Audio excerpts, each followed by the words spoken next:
Hi, Tim Ash from TTS Real Estate. Welcome to the TTS Weekly Recap. In this instance, it's the fortnightly recap. I fell ill early last week and just ran out of time to do a video, but I'm back, and this week we are going to cover the topic minimum standards. The questions I'm going to answer in this video are: what are minimum standards? What does it mean for you as a landlord? How do you know if your property complies with the minimum standards? So, essentially, minimum standards was legislation that was brought in 30th of March 2021, and it's essentially broken up into 14 categories that your property needs to comply with in order to meet the minimum standards for a tenant/renter to be able to move into your property. Within these categories, there are dot points that need to be met in order to comply. I'm going to run through the categories and not the dot points because that can be quite tedious. So, the 14 categories are locks, bins, toilets, bathroom, kitchen, laundry, structural soundness, mold, electrical safety, window coverings, windows, lighting, ventilation, and heating. These are the 14 categories that your property needs to comply with in order to meet the minimum standards.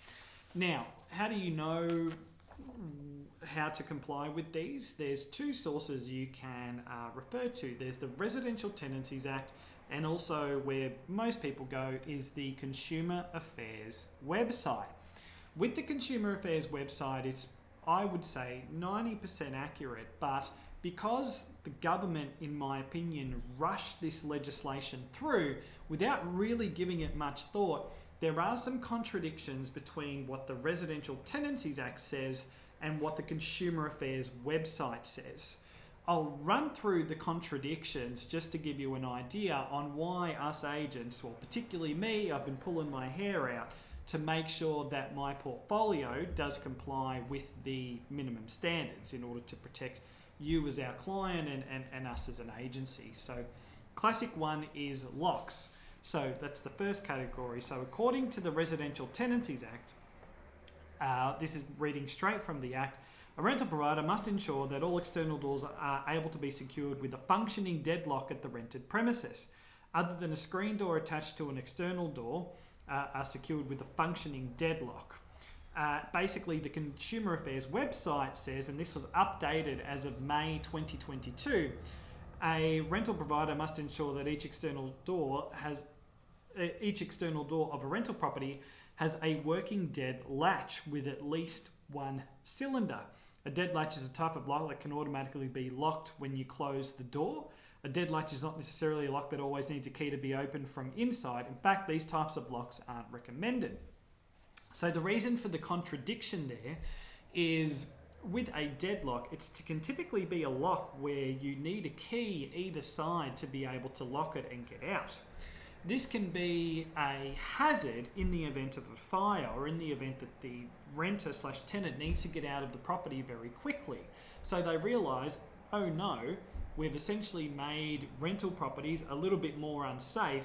Let's now address the wording. However, they haven't changed the Act. So, basically you just have to apply common sense. If items were to run to VCAT as an example, us agents, we would refer to the Act. We wouldn't refer to the Consumer Affairs website, as that is what VCAT's after. They run off the Residential Tenancies Act, not what's on the Consumer Affairs website. Another example of this contradiction is windows. So according to the Residential Tenancies Act, a rental provider must provide locks to secure all windows of a rented premises that are capable of having a lock. A lock means a device or information normally used to operate a lock. A lock means a device for securing a door or window or other part of the premises.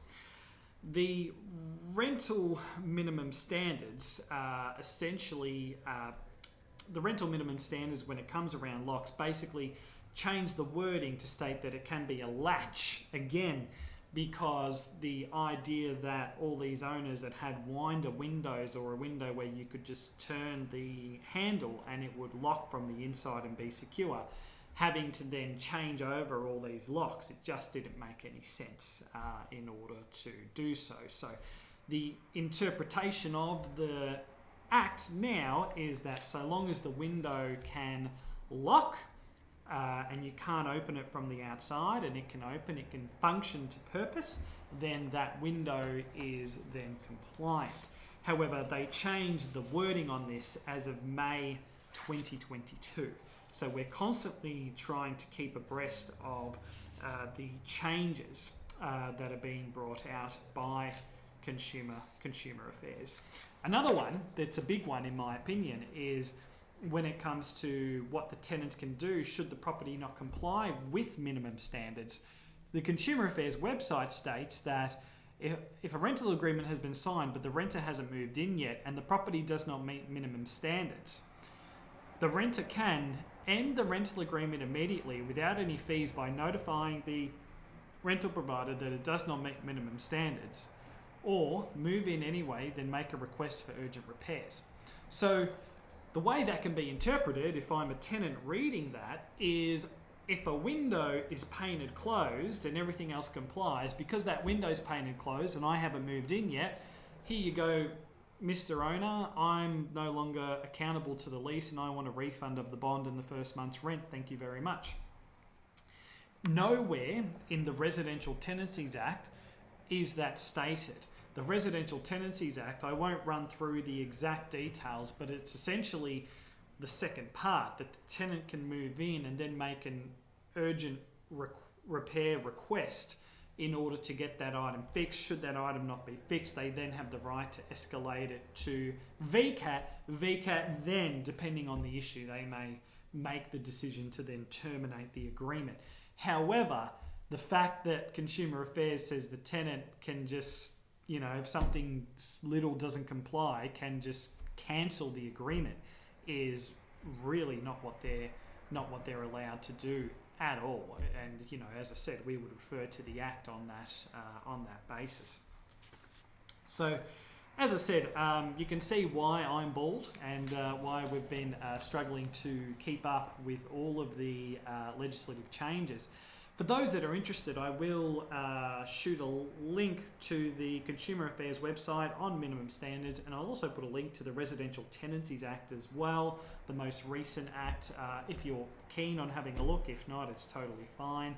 And while we're on the topic of legislation and fun stuff, this will then lead on to the next video, which will cover gas and electrical safety checks. So I'll run through in a little bit more detail. I know a lot of you have really embraced that and jumped on board with us.